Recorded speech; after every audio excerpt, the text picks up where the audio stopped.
आज बिहार की राजनीति के लिए बड़ा दिन रहा। बिहार में तेजस्वी यादव ने जो प्रयोग किया वो प्रयोग फेल हुआ है, पास हुआ। इसके बारे में आपको बताएं। उससे पहले पॉलिटिकल प्राइम की पहली खबर गोरखपुर का वो गंडांसा कांड है, जिसमें रोज नए नए खुलासे हो रहे हैं। ताजा खुलासा बगदादी के मोहरे वाला है। तो क्या मुर्तजा बगदादी का मोहरा है? क्या गोरखपुर कांड की प्लानिंग पहले से हो रही थी? आज इस खास रिपोर्ट में गोरखपुर कांड का कच्चा चिट्ठा खुलेगा।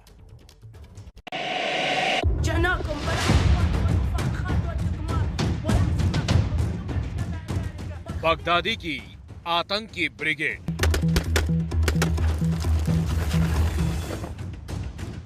गोरखपुर कांड का गंडासा कनेक्शन।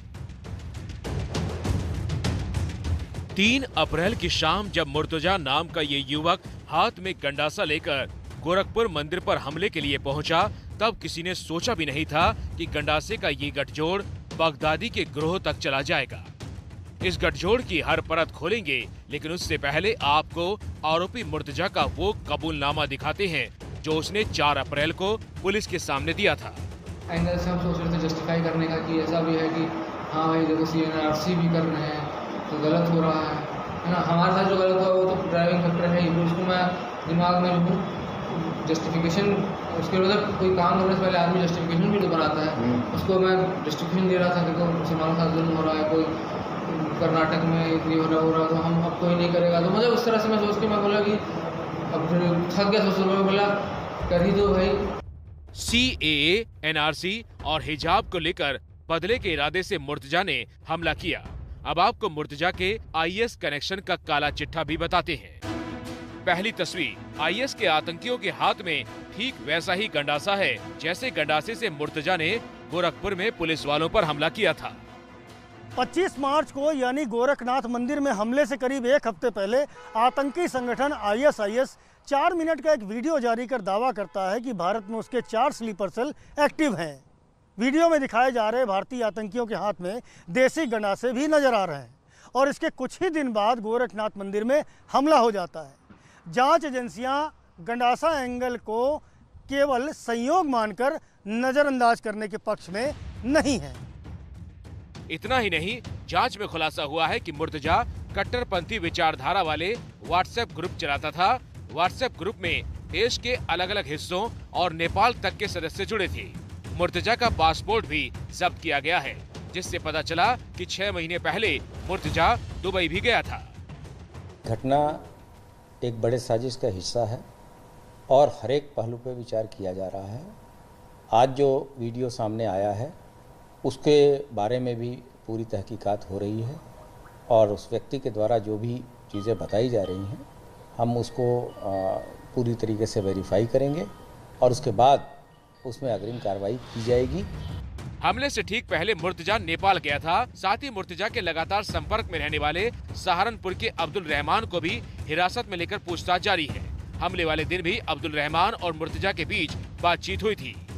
मुर्तजा के IS कनेक्शन की जांच में सच सामने लाने की कोशिश जारी है। वहीं परिवार अब भी मुर्तजा की मानसिक बीमारी का हवाला दे रहा है। लेकिन गोरखपुर के हमले से एक बात तो साफ है कि सीरिया में बगदादी की मौत के 2.5 साल बाद भी उसके जहर का असर जारी है। गोरखपुर कांड में एक के बाद एक रोज नए खुलासे हो रहे हैं। इन खुलासों के बाद राजनीति भी गर्म हो रही है। अखिलेश ने गोरखपुर कांड के आरोपी मुर्तजा की पैरवी की तो बीजेपी ने SP पर एक बार फिर अपराधियों के पैरोकार होने का आरोप लगाते हुए हमला बोला है। समाजवादी पार्टी के मुखिया अखिलेश यादव कन्नौज दौरे पर गए तो पार्टी के MLC प्रत्याशियों के समर्थन में प्रचार करने थे, लेकिन गोरखपुर कांड के आरोपी मुर्तजा पर दिए बयान ने उनकी मुसीबत बढ़ा दी है। अभी जो जानकारी आ रही है और उसके पिता ने जो कहा है कि साइकेट्रिक प्रॉब्लम थी, बाइपोलर इश्यूज हैं उसके साथ, मुझे लगता है वो पहलू भी देखना पड़ेगा। और बीजेपी तो वो पार्टी है जो बात को न जाने कितना खींच देती है। अखिलेश के इस बयान को अब बीजेपी ने मुद्दा बना लिया है। यूपी के डिप्टी CM केशव मौर्य ने कहा कि अखिलेश मान ले कि वो आतंकी समर्थक हैं।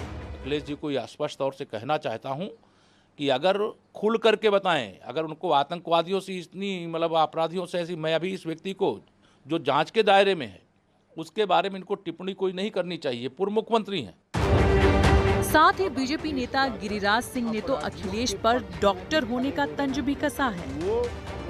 मुझे जान करके आश्चर्य हो रहा है अभी तक कि अखिलेश यादव तो एक पार्टी के राजनेता तो हैं, मुख्यमंत्री पूर्व तो हैं, लेकिन पहली बार मालूम हुआ कि मानसिक चिकित्सक के डॉक्टर भी अखिलेश यादव हो गए और वोट के खातिर तुष्टीकरण की राजनीति के कारण अब अखिलेश यादव अपराधियों के पक्ष में भी खड़े हो रहे हैं।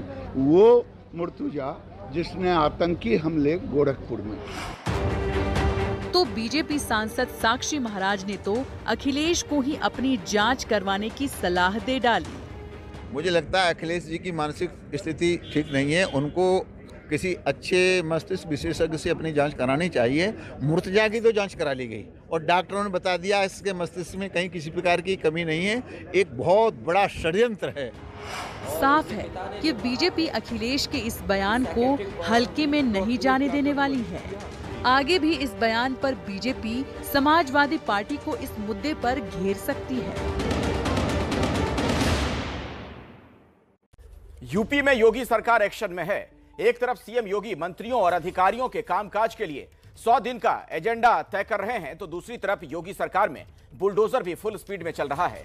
और ताजा मामला बरेली का है, जहां विवादित बयान देने वाले विधायक पर प्रशासन ने बुलडोजर से कार्रवाई की।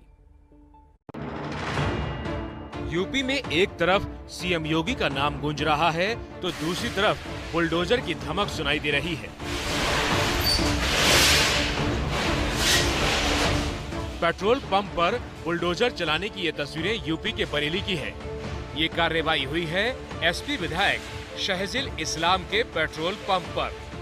आरोप है कि विधायक ने बिना नक्शा पास करवाए ही पेट्रोल पंप का निर्माण कराया था, जिसके बाद प्रशासन ने कार्रवाई की। 2 बुलडोजर की मदद से दिल्ली रामपुर नेशनल हाईवे पर बने इस पेट्रोल पंप को खंडहर बना दिया गया।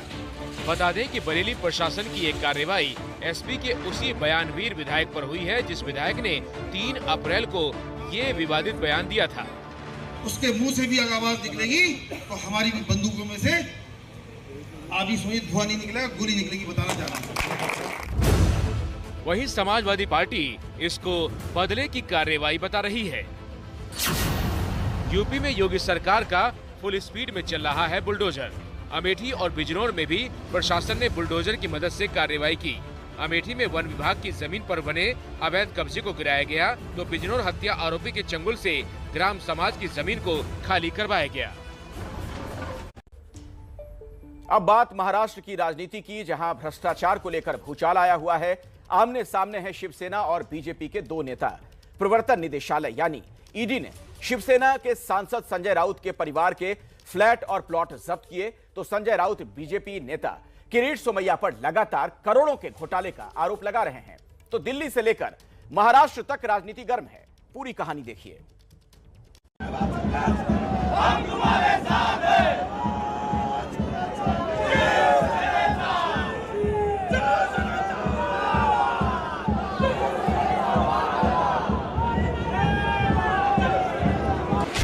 शिवसेना का ये शक्ति प्रदर्शन संजय राउत के स्वागत में है। तस्वीरें मुंबई की हैं, जहां संजय राउत ईडी की कार्रवाई के बाद पहली बार पहुंचे।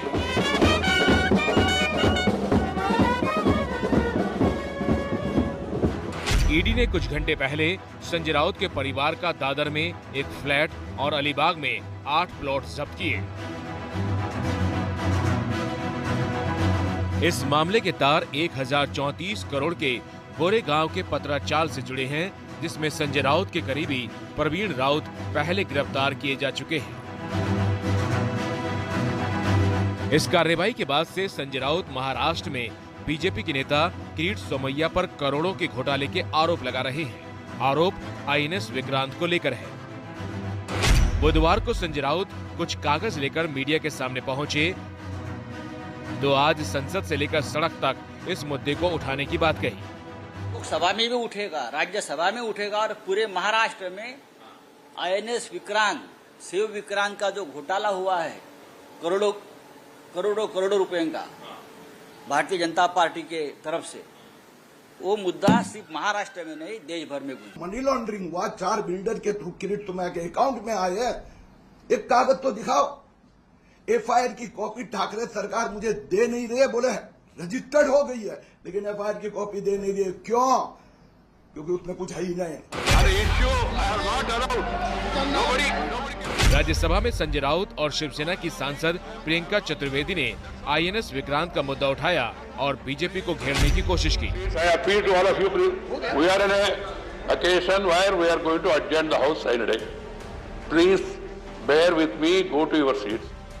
दर्शकों के लिए ये जानना जरूरी है कि शिवसेना के संजय राउत बीजेपी के किरीट सोमैया को जिस मुद्दे पर घेर रहे हैं वो है क्या। आईएनएस विक्रांत मामला 2019 का है। आईएनएस विक्रांत को बचाने के लिए बीजेपी ने मुहिम चलाई थी। लोगों से पैसे जमा किए थे, पैसे राजभवन में जमा होने थे। संजय राउत का दावा है कि 57 करोड़ रुपए जमा हुए और इन्हीं पैसों का घोटाला हो गया। संजय राउत के मुताबिक किरीट सोमैया के साथ साथ उनका बेटा भी इस घोटाले में शामिल है। सोमैया इसे महाराष्ट्र सरकार की ध्यान भटकाने की साजिश बता रहे हैं। किरीट सोमैया ने ये पूरा पैसा जमा किया है शिव विक्रांत के नाम पर, और उनके बेटे ने पूरे देश भर से करोड़ों रुपया है। वो पैसा पीएमसी बैंक के माध्यम से उसका मनी लॉन्ड्रिंग हुआ है। पीएमसी बैंक का उसमें इस्तेमाल किया है बाप बेटे ने। एक कागज नहीं है, एक डॉक्यूमेंट्री एविडेंसेस नहीं है, तो ठाकरे सरकार सिर्फ जो उनके माफिया सरदार एक के बाद एक इन्वेस्टिगेशन में फंस रहे, अटेंशन डाइवर्ट करने के लिए यह नौटंकी है। केंद्र सरकार बनाम महाराष्ट्र सरकार की चल रही लड़ाई के बीच इस वक्त जांच एजेंसियों की भूमिका अपने पूरे चरम पर है। एक और जहां ईडी ने ठाकरे सरकार के घटक दल के नेताओं के खिलाफ मामले दर्ज करके उनकी नींद उड़ा रखी है, तो वहीं दूसरी ओर ठाकरे सरकार के अधीन काम करने वाली महाराष्ट्र पुलिस ने भी दनादन बीजेपी के नेताओं के खिलाफ मामले दर्ज करने शुरू कर दिए हैं। केंद्र की बीजेपी सरकार और महाराष्ट्र की ठाकरे सरकार के बीच की ये लड़ाई आने वाले दिनों में और तेज होने वाली है, क्योंकि मुंबई में महानगर पालिका के चुनाव होने हैं। बीएमसी पर अपनी पार्टी का झंडा फहराने के लिए बीजेपी और शिवसेना दोनों एड़ी चोटी का जोर लगा रही है। और अब बात करेंगे बिहार के एमएलसी चुनाव के प्रयोगशाला की। और मैं इस वक्त बिहार विधानसभा परिषद के बाहर खड़ा हूं। अब जब मैं आपको अंदर ले चलूंगा तो आप देखेंगे किस तरीके से यहां तस्वीर बदली हुई आपको नजर आएगी, कैसे बिहार में आज सदन की तस्वीर बदल गई है। अब देखिए, मैं अंदर आ गया हूं सदन के। आज विधान परिषद के इस चुनाव में कई प्रयोग सफल हुए तो कई फेल भी हुए। आज के नतीजों ने बिहार विधान परिषद की तस्वीर कैसे बदली है, पहले जरा उसे आप समझिए। कुल यहां 75 सीटें हैं बिहार में विधान परिषद की, जिसमें अब एनडीए के पास 52 हो गया है, आरजेडी के पास 10, कांग्रेस के पास 4 और अन्य के पास 8 हैं। तो बिहार के एमएलसी चुनाव में इस बार तेजस्वी यादव ने नया प्रयोग भी किया था। तेजस्वी ने इस बार 24 में से 23 सीटों पर चुनाव लड़ा था, जिसमें यादवों के बाद सबसे ज्यादा टिकट भूमिहार उम्मीदवारों को दिया। और तेजस्वी के इस प्रयोग ने बिहार के राजनीतिक माहौल को गर्म बनाए रखा। आज उस प्रयोग का परिणाम आया तो सवाल उठ रहे हैं कि तेजस्वी पास हुए या फेल। तो आप भी देखिए बिहार की राजनीति पर असर डालने वाली ये रिपोर्ट और फैसला कीजिए, आपके हिसाब से नतीजे क्या कहते हैं।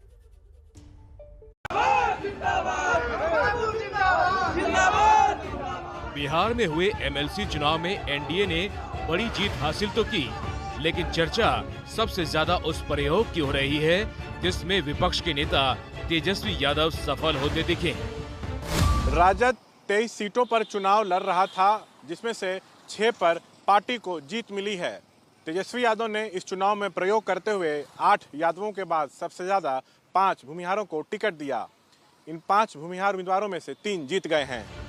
आरजेडी के जो भूमिहार उम्मीदवार जीते हैं उनमें पटना से कार्तिक कुमार, मुंगेर से अजय सिंह, पश्चिमी चंपारण से सौरभ कुमार। वैसे तो ये चुनाव आम जनता का चुनाव नहीं था, फिर भी राजद के टिकट पर भूमिहारों की ये जीत बिहार में बदलते सामाजिक समीकरण का संदेश दे रही है। ऐसा इसलिए क्योंकि बिहार में भूमिहार बीजेपी का पारंपरिक वोट बैंक रहा है। इस चुनाव में छपरा से बीजेपी ने जिस भूमिहार जाति के सचिदानंद राय का टिकट काटा वो निर्दलीय चुनाव जीत गए हैं। पिछले चुनाव में बीजेपी के पास 11 सीट थी, इस बार घटकर 7 हो गई है। जेडीयू के पास पिछली बार 5 सीट थी, इस बार 5 है। आरजेडी 2015 में 4 सीटों पर जीती थी, इस बार 6 सीट। 1 सीट एनडीए की सहयोगी पशुपति पारस की पार्टी को मिली है। 1 सीट पर कांग्रेस को जीत हासिल हुई है। 4 सीट पर निर्दलीयों ने बाजी मारी है। आंकड़ों के हिसाब से देखें तो एनडीए को भले ही सबसे बड़ी जीत मिली है, लेकिन सीटों की संख्या पहले से कम हो गई है। और आरजेडी की जीत इस मामले में बड़ी है क्योंकि पार्टी की रणनीति ने राबड़ी देवी की नेता विपक्ष वाली कुर्सी बचा ली है और नया सामाजिक समीकरण बनाने की ओर कदम बढ़ा दिया है।